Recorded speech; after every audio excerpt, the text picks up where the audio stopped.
Bom dia, boa tarde, boa noite, galera do Minas, de Uberaba, do Brasil e do mundo. Eu sou o professor Christian e esse é o nosso podcast do projeto Se Liga no Laço. O nosso papo de hoje é sobre o Maio Laranja e a campanha de combate ao abuso e à exploração sexual de crianças e adolescentes. Como todos vocês sabem, essa é uma questão muito, mas muito grave. Por isso, é fundamental que você assista o episódio até o final. Para conversar com a gente, eu convidei a psicóloga Tainara Aparecida Malta Costa, que é pós-graduada em saúde mental pela Unileia e mestranda em psicologia na UFTM. Ela é servidora pública em Uberaba, lotada no Nevas, núcleo especializado no atendimento de crianças e adolescentes vítimas ou testemunhas de agressão sexual.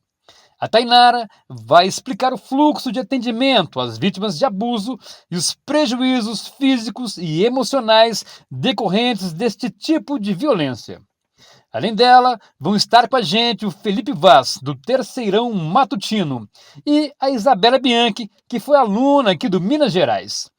No episódio de hoje, eu vou trazer a origem do Maio Laranja, filmes, séries, documentários para assistir e também uma música sobre o tema.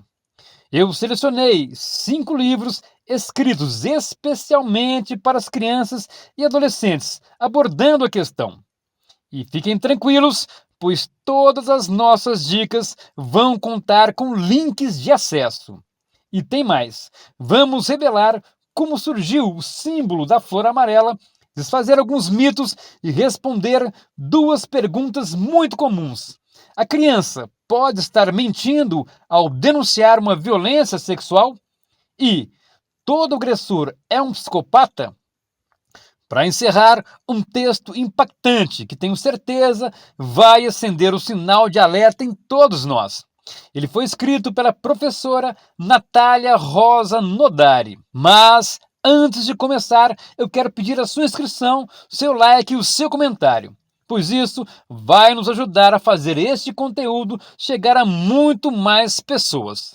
Então, vamos juntos, porque já está começando mais um podcast Se Liga no Laço. E aí, pessoal, tudo bem? Eu sou o Felipe Vaz e hoje estou aqui para conversar com vocês sobre o Maio Laranja. O 18 de maio foi estabelecido no ano de 2000 e marca o combate contra a violência e exploração sexual. A data foi inspirada no caso da menina Araceli Cabrera Sanches Crespo, que foi assassinada em 1973, quando tinha apenas 8 anos de idade. Ela morava em Vitória, no Espírito Santo, e desapareceu depois de sair da escola. Araceli ia pegar o ônibus de volta para casa, mas nunca mais retornou. Seu corpo foi encontrado 6 dias depois, no matagal, com sinais de violência. 7 anos mais tarde, 3 pessoas foram condenadas, mas recorreram da sentença e, em 1981, foram absolvidas. Muitas suspeitas pairam sobre o crime, que virou até livro, o caso Araceli, Mistérios, Abusos e Impunidade. Escrito por Felipe Quintino e Catilane Chagas. Passados mais de 50 anos, o caso continua arquivado, mas acabou se tornando um marco na luta por justiça e pelo fim de crimes desse tipo. A campanha do Maio Laranja começou no Brasil em 2000, por meio de um decreto do governo federal, que determinou as realizações de ações de conscientização em todo o país. São previstas a iluminação de prédios públicos, palestras, atividades educativas e etc. A data está ligada ao Plano Nacional de Enfrentamento da Violência Sexual contra Crianças e Adolescentes, que traz as diretrizes das políticas públicas e ações de prevenção, proteção e responsabilização nos casos de violência sexual. Mas vocês sabem o porquê da cor laranja como símbolo da campanha? Ela faz referência à flor de gérbera, uma flor bastante comum no Brasil, cujas pétalas são frágeis e da cor laranja. A ideia é propor uma analogia entre a fragilidade da flor e das crianças e adolescentes, sua vulnerabilidade e a necessidade de cuidados e proteção. Agora, pessoal, muita atenção, pois nós vamos mostrar alguns dados que, infelizmente, são estarrecedores. O Anuário Brasileiro de Segurança Pública de 2024 nos revela uma realidade sombria. Ele se baseia nos crimes registrados pela Polícia Civil em todo o território nacional, o que corresponde a 80 mil boletins de ocorrência de estupro e estupro de vulnerável ocorridos no ano de 2023. O levantamento mostrou que 88% das vítimas de estupro de vulnerável são meninas. Destas, 52% são negras. Em quase 85% dos casos, os crimes são praticados pelos próprios familiares ou conhecidos, sendo que 61% dentro de suas casas. Mas o pior não é isso. O fato é que estes são números subdimensionados, porque apenas 7 em cada 100 casos relacionados à violência sexual são denunciados. Sim, pessoal, vocês ouviram bem, 7 em cada 100 casos. Isto significa que a situação real é muito, mas muito mais grave. Por isso, é nossa obrigação nos conscientizarmos. Estão percebendo como esse tema é importante? Por isso, é preciso estar bem informado, não é mesmo? Então, será que todos vocês sabem distinguir o abuso da exploração sexual? Então vamos lá. A exploração sexual consiste no uso da criança ou do adolescente em atividade sexual, presencialmente ou por meio eletrônico, em troca de remuneração. Em outras palavras, existe o objetivo financeiro, ou seja, a obtenção de lucro. A exploração pode acontecer de 4 formas: tráfico de pessoas, turismo sexual, rede de prostituição, produção de material pornográfico. Já o abuso sexual é toda ação de natureza sexual contra crianças ou adolescentes, por meio de intimidação, chantagem, violência ou ameaça, para a satisfação sexual do abusador. O abuso pode ocorrer tanto presencialmente quanto em meio virtual. Só que, diferente da exploração, o abuso sexual não envolve dinheiro, ou melhor dizendo, o criminoso não tem em mente ganhos financeiros. E muita atenção, galera! É preciso pôr um fim nessa conversinha de que o ato foi praticado com o consentimento da criança ou do adolescente. Isto não existe, simplesmente porque a vítima não tem discernimento da situação. Resumindo, ela ainda não tem a capacidade de entender que está sofrendo uma ação criminosa. Outra coisa, como nós já dissemos antes, essa violência não acontece apenas pessoalmente. O meio virtual está lotado desses crimes. Em 2023, a ONG SaferNet registrou quase 72 mil queixas de imagens de abusos e exploração sexual na internet, um número 28% maior em relação a 2022. Considerando apenas o ano de 2024, a SaferNet apurou mais de 2,65 milhões de usuários participando de grupos e canais do Telegram que compartilhavam imagens desse tipo. Não é, por acaso, que o termo mais pesquisado em sites de conteúdo sexual é adolescente. Por isso, vai aqui um alerta aos pais e responsáveis. Monitore a vida virtual das crianças e adolescentes, sobre sua tutela. Por acaso, vocês realmente sabem que tipo de conteúdo eles estão acessando, com quem estão falando e quais os assuntos?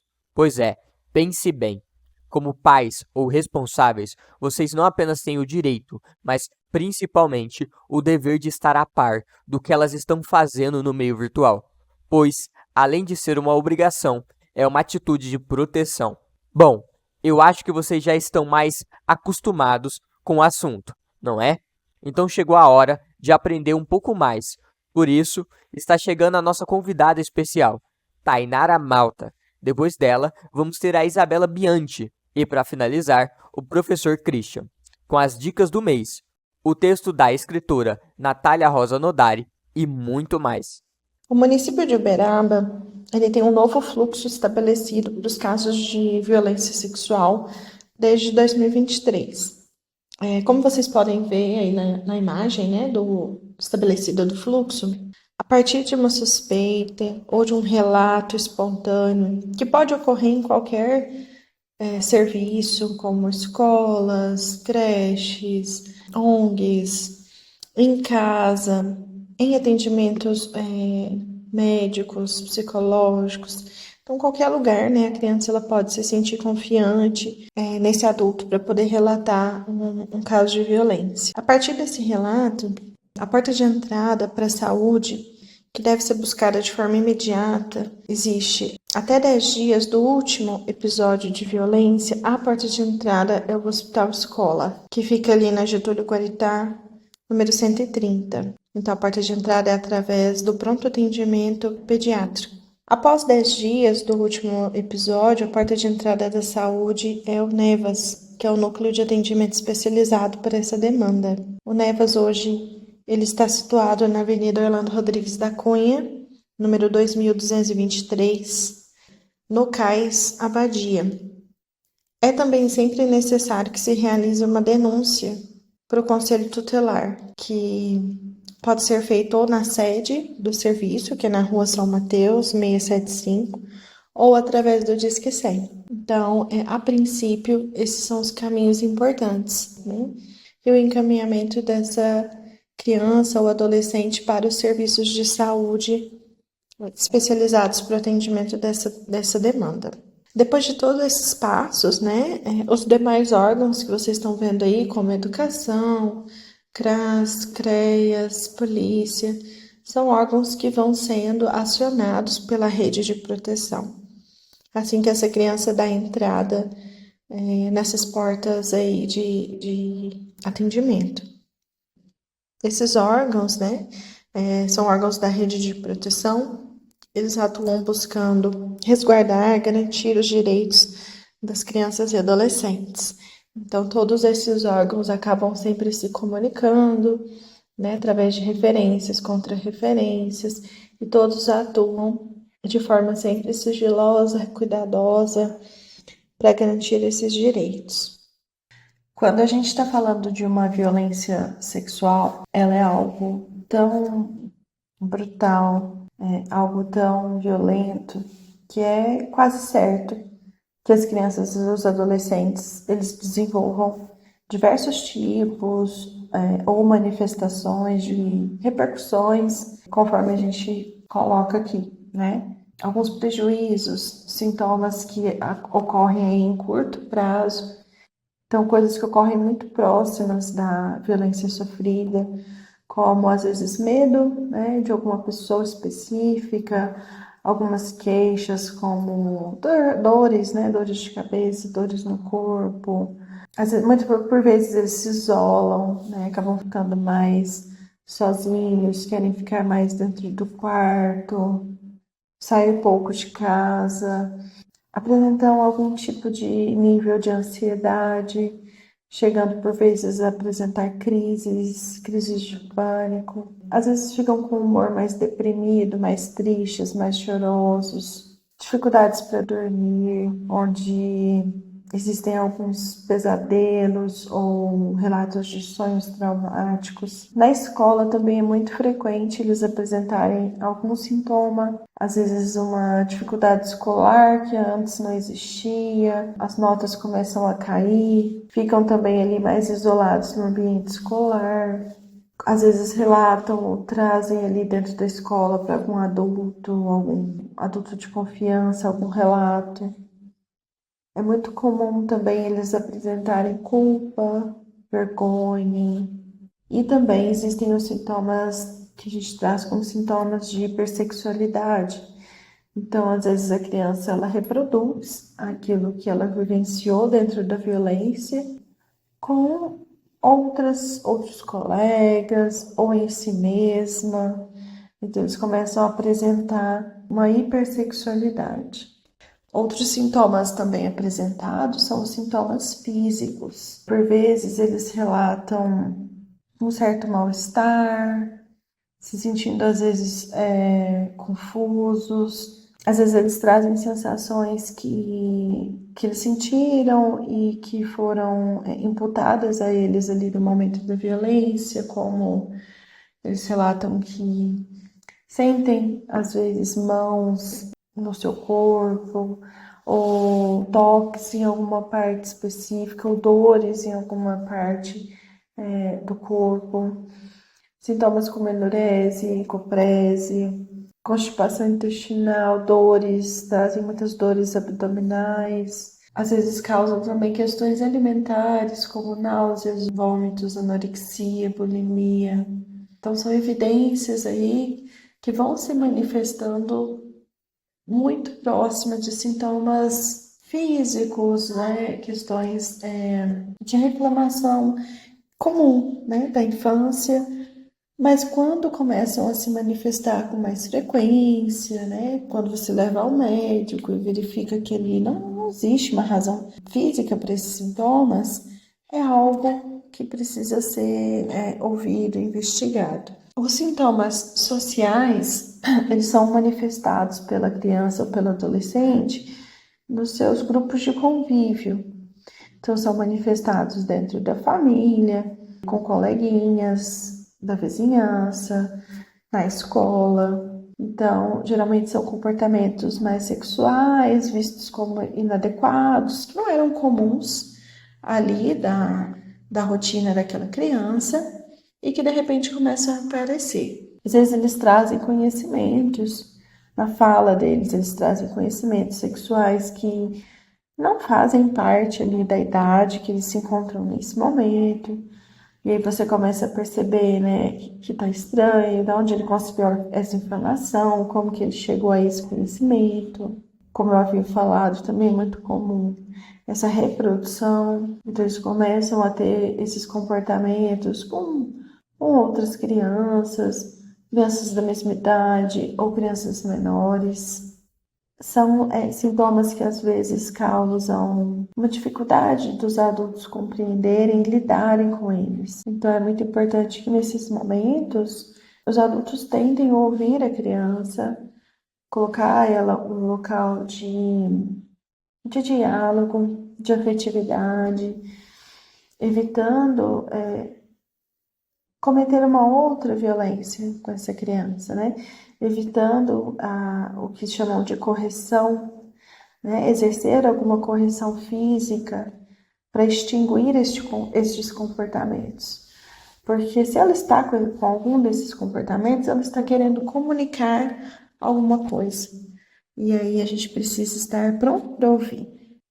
Mas para além de sintomas e comportamentos, é muito importante que a gente não reduza a violência somente a uma manifestação de um sintoma, de um comportamento específico. Então, a criança teve uma queda no rendimento escolar. Isso sozinho não significa que ela sofreu uma violência, né? Isso precisa vir acompanhado de outros sintomas. Cada criança é única, cada criança tem a sua singularidade. Então, a gente também tem que tomar cuidado de não pegar apenas um momento ou um sintoma e já caracterizar que aquela criança foi exposta a alguma violência. O mais importante é estar atento, manter os seus ouvidos abertos, seus olhos abertos, para entender uma mudança, um sinal, uma fala. Manter sempre o diálogo aberto, tanto propiciando um ambiente de afeto e de acolhimento para aquilo que aquela criança, aquele adolescente está te trazendo. A gente sabe que por vezes ouvir um relato, ver um sintoma, um comportamento não é algo fácil, especialmente para as famílias, para as pessoas que amam aquela criança. Mas nesse momento a gente precisa se focar nele. Depois, né, a gente vai ter o nosso momento de falar sobre aquilo, de compreender aquilo que a gente está sentindo. Mas no momento de ouvir a criança, a gente precisa focar nela. E também é muito importante que as famílias sempre mantenham um diálogo a respeito da psicoeducação sexual. Então, cada idade tem uma forma da gente falar sobre as questões sexuais. Não é que a gente vai ensinar ou que a gente vai propiciar que as crianças se iniciem sexualmente, mas sim a gente vai promover uma educação buscando, inclusive, não só entender se ela sofreu uma violência, mas também promover que aquilo não ocorra, né? Que ela consiga se proteger dentro do possível. E isso a gente só consegue se a gente estiver num diálogo aberto, afetivo e não violento. E além desse cuidado da família, é muito importante que todos os serviços, os sistemas que atendem e lidam com a criança e adolescência estejam preparados. Que existam aí políticas públicas, que existam treinamentos para esses profissionais, para que eles estejam capacitados para enfrentar, para atender situações tão complexas e desafiadoras como são as situações de violência. Muito obrigado, Tainara, pela sua disposição em colaborar com o nosso podcast. Sua participação foi importantíssima e muito esclarecedora. E agora, já vamos direto para as nossas dicas. A primeira é o documentário Um Crime Entre Nós, disponível na GNT, Canal Brasil e no YouTube. Ele aborda de forma contundente a violência e a exploração sexual, por meio de histórias reais, e escancara o universo virtual e real em que esses crimes acontecem. Imperdível e necessário. Nossa segunda indicação é Spotlight: Segredos Revelados. Vencedor do Oscar de melhor filme e roteiro em 2016, ele foi baseado em fatos reais e mostra o trabalho da equipe do jornal The Boston Globe, que apurou casos de pedofilia praticados por membros da Igreja Católica de Boston. Disponível no Prime Video. Inacreditável. É uma série da Netflix. Ela foi baseada no caso real da jovem Mary Adler, cujo nome completo não foi revelado. Após ser vítima de estupro em 2008, ela teve o seu depoimento descartado pela polícia e ainda foi obrigada a assinar uma confissão dizendo ter inventado a história. Como se não bastasse, Mary acabou processada por falso testemunho. Somente em 2012 os fatos foram esclarecidos, pois novas investigações descobriram que o estuprador tinha feito várias outras vítimas além dela. E por falar em série, o canal Futura, em parceria com a Childhood Brasil e Unicef, criaram o projeto Crescer Sem Violência. A iniciativa foca o público infanto-juvenil e busca abordar o problema de forma lúdica e didática. Foram produzidas 3 séries educativas. Que abuso é esse? Que exploração é essa? E que corpo é esse? Os episódios podem ser acessados gratuitamente pelo site da Childhood Brasil, pelo canal Futura ou pelo YouTube. Agora vamos falar dos livros. Eu separei uma lista com 5 livros que podem ajudar as próprias crianças e adolescentes a se protegerem. Por isso, atenção, papais e mamães, essas obras são obrigatórias para se ter em casa. Para facilitar, eu fixei nos comentários os links de acesso a elas, ok? Então, vamos lá. Número 1. Não Me Toca Seu Boboca, de Andrea Taubman, para crianças entre 4 e 8 anos. Número 2. Segredo Segredíssimo, de Odívia Barros, este para o público a partir dos 6 anos de idade. Número 3. Leila, de Tino Freitas, para crianças a partir dos 8 anos. Número 4. O Poder de Me Proteger, de Mariana Mota, que traz 4 histórias para crianças e um guia para adultos, estimulando o diálogo entre pais e filhos. O 5º e último livro é Tuca e Juba, Ensinando Consentimento para Adolescentes, de Julieta Jacobi, que, como o nome mostra, é destinado ao público jovem. O livro conta com uma linguagem visual atrativa e trata de consentimento e autoestima. E para finalizar nossas dicas com chave de ouro, uma música linda, Carinho Não Pode Ser Segredo. Ela foi composta pela artista Elisa Gatti.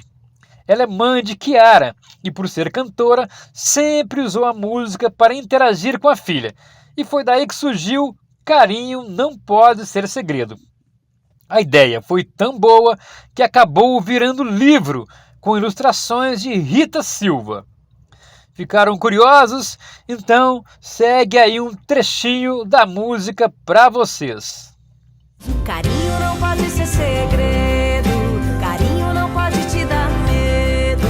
Seu corpo tem que ser respeitado e se alguém te tocar sem você deixar, isso tá errado. Carinho não pode ser segredo, carinho não pode te dar medo. Seu corpo tem que ser respeitado e se alguém te tocar sem você deixar, isso tá errado. E agora está chegando por aqui nossa ex-aluna do Minas, minha querida amiga Isabela Bianchi, que vai conversar com vocês sobre os mitos que rondam o assunto e trazer novas informações de como fazer a denúncia de modo sigiloso e virtual pelo seu aparelho celular. Bem-vinda de volta, Isabela, agora é com você. E aí, galera, tudo bem? Eu sou a Isabela Bianchi e estou de volta para fazer uma participação especial no podcast do Maio Laranja. Então, pessoal, todos nós sabemos que a decisão de denunciar um abuso é muito difícil. E quando se trata de crianças, é ainda mais complicado, porque muitas das vezes elas nem têm consciência de que foram vítimas. E mesmo quando conseguem entender, existe o medo de contar para alguém. Por isso mesmo é fundamental que os pais tenham sempre um diálogo aberto com seus filhos, para que eles assim se sintam seguros em expressar seus sentimentos e com isso eles podem contar o que vivenciaram, né, gente? Para facilitar que as denúncias possam ser feitas tanto por crianças e adolescentes e adultos de forma rápida e sigilosa, o Ministério dos Direitos Humanos e da Cidadania disponibilizou o número 6199610100. Com ele, as denúncias podem ser feitas direto pelo WhatsApp. A ferramenta permite o envio de mensagens de textos, áudios, fotos e também de arquivos multimídias e links ou URLs. Anotaram o número? Não? Então eu vou repetir para vocês. 6199610100. Outra novidade importante é o atendimento por videochamada para os usuários com deficiência auditiva. Basta acessar https://atendelibras.mdh.gov.br/acesso. Vai estar disponível aí na tela para vocês. E agora chegou a hora de desfazer alguns mitos que ainda rodam por aí. Primeiro, a criança ou adolescente que foi abusado vai esquecer o crime. Basta não tocar no assunto, pois o tempo cura tudo. Gente, mentira! Especialistas são unânimes em afirmar que toda violência sofrida gera traumas psicológicos que comprometem o desenvolvimento da criança e do adolescente, afetando sua vida futura, principalmente quando o autor é alguma pessoa próxima, familiar ou conhecido. Por essa razão, é essencial que as vítimas desse tipo de violência sejam cuidadas e realizem acompanhamento psicológico. Segundo mito, quando a vítima não esboça resistência, não existe abuso sexual. Galera, outra mentira. A reação da vítima vai depender do método usado pelo agressor. Aliás, vamos esclarecer de uma vez por todas. Qualquer ato de natureza erótica, com ou sem contato físico, com ou sem uso de força entre um adulto ou adolescente mais velho e uma criança ou um adolescente são abusos, ou seja, crimes. Portanto, a criança e o adolescente nunca devem ser culpabilizados. Não se esqueça, a responsabilidade pelo abuso é sempre do adulto. Bom, mas eu tenho certeza que vocês estão curiosos para saber as respostas àquelas perguntas que o professor Christian fez lá no começo, não é? Então, sem demoras. A criança pode estar mentindo ao contar uma agressão? Pessoal, em regra, a criança não mente. Estudos mostram que isso acontece no máximo em 8% dos casos e que em 75% das vezes, quando se trata de histórias inventadas, elas partiram da mente de algum adulto. Por isso, É primordial que o relato da criança seja prontamente investigado. E isso só acontece se você fizer a denúncia. E podem ficar tranquilos, pois vocês já sabem que a denúncia pode ser feita de forma anônima.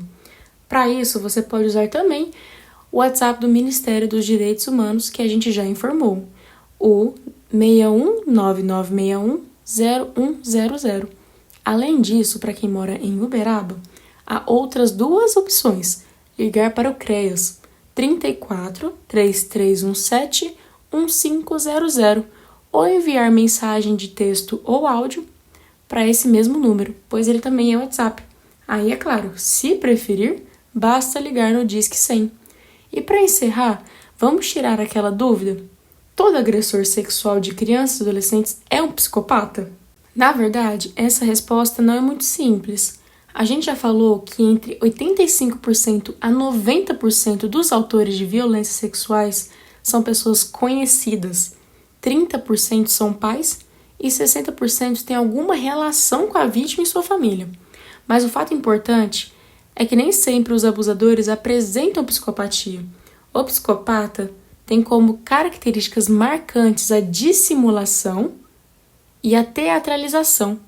É capaz de cometer crimes terríveis sem se importar com a dor do outro, pois não sente culpa nem tem empatia. Estudos apontam que a psicopatia pode estar relacionada a fatores genéticos e a traumas vividos na infância. Várias pesquisas já foram feitas para tentar entender o que leva alguém a cometer um abuso sexual. Até o momento, o que sabemos é que há uma gama de fatores, que vão desde questões genéticas e neurobiológicas a transtornos de personalidades, influência do meio e, por fim, vulnerabilidades psicológicas decorrentes de traumas. E aí que entra uma questão delicada. Alguns estudos têm trabalhado com a hipótese de que o fato de ter sido vítima de abuso sexual ou físico na infância pode provocar desordens psicológicas, com risco acentuado para o desenvolvimento do abuso de álcool e drogas, bem como o funcionamento sexual adulto perturbado, pobre ajuste social, confusão sobre a identidade sexual, tentativas inapropriadas de reafirmar a masculinidade e recapitulação do abuso pela vítima em novas vítimas. Ou seja, há uma probabilidade considerável, a gente chega a ser até imensa, de vítimas de abuso sexual possam reproduzir os mesmos comportamentos, pois em boa parte dos casos, esses criminosos sofreram algum tipo de violência, que pode ter gerado traumas e condutas reprováveis. Mas, independentemente das motivações ou de quem pratica a violência, o abuso e a exploração sexual são fatos concretos, que precisam ser combatidos com ações do poder público, terceiro setor e, é claro, por parte de cada um de nós. E agora, para finalizar mais esse podcast, está de volta o professor Christian, que vai ler o chocante texto da Natália Rosa Nodari. Um abraço e até outro dia. Olá, pessoal! Estou de volta e, sem perder tempo, vamos para o texto. Meu abusador não é um monstro. Aconteceu quando eu tinha 8 anos. Me perdi da minha mãe no mercado e ele me encontrou. Ele apalpou minha vagina, pressionou seu corpo contra as minhas costas e tentou me levar pela mão. Levei muitos anos até criar coragem para contar o que houve para conhecidos. Desde então, preciso escutar a mesma resposta. Nossa, você foi vítima de um monstro. Mas meu abusador não é um monstro. Meu abusador possui nome, endereço e carteira de identidade, exatamente como eu e você. Mesmo assim, as pessoas preferem dizer que ele não é humano. Preste atenção nas notícias envolvendo o abuso de menores. Das centenas de comentários na reportagem sobre a menina que foi abusada pelo padrasto, o que mais faz sucesso é aquele em que alguém afirma que um homem de verdade não faz uma coisa dessas. Não faz? Da próxima vez em que você se deparar com um comentário desses, faça um favor a todas as vítimas. Não retire a humanidade dos abusadores. Enquanto dissermos que estupro é coisa de monstro, crianças não conseguirão denunciar seus agressores. Afinal, aquele tio que passa a mão na sobrinha é tão querido por todos. Na cabeça da menina de 4 anos, ele não pode ser um monstro. O paizão que faz churrasco no final de semana e espanca os filhos ao chegar em casa também não deve ser um monstro. Todos gostam dele. Eles não possuem garras afiadas, nem olhos assustadores. Eles não têm dentes pontiagudos e nem escamas. Abusadores jogam bola com os vizinhos no final de semana. Abusadores também são os queridões da turma. Abusadores frequentam o culto aos domingos. Abusadores são tios, primos, pais, padrastos. São médicos, advogados, taxistas, servidores públicos. Abusadores estão por todo lugar. E talvez estejam mais próximos do que você imagina. Resista à tentação de comentar que alguém que molesta uma criança é um monstro. Crianças não possuem a mesma abstração que você e podem nunca vir a identificar agressões de um homem ou mulher, caso você afirme que quem maltrata um inocente não é um ser humano. Monstros vão embora com cobertores e abraços.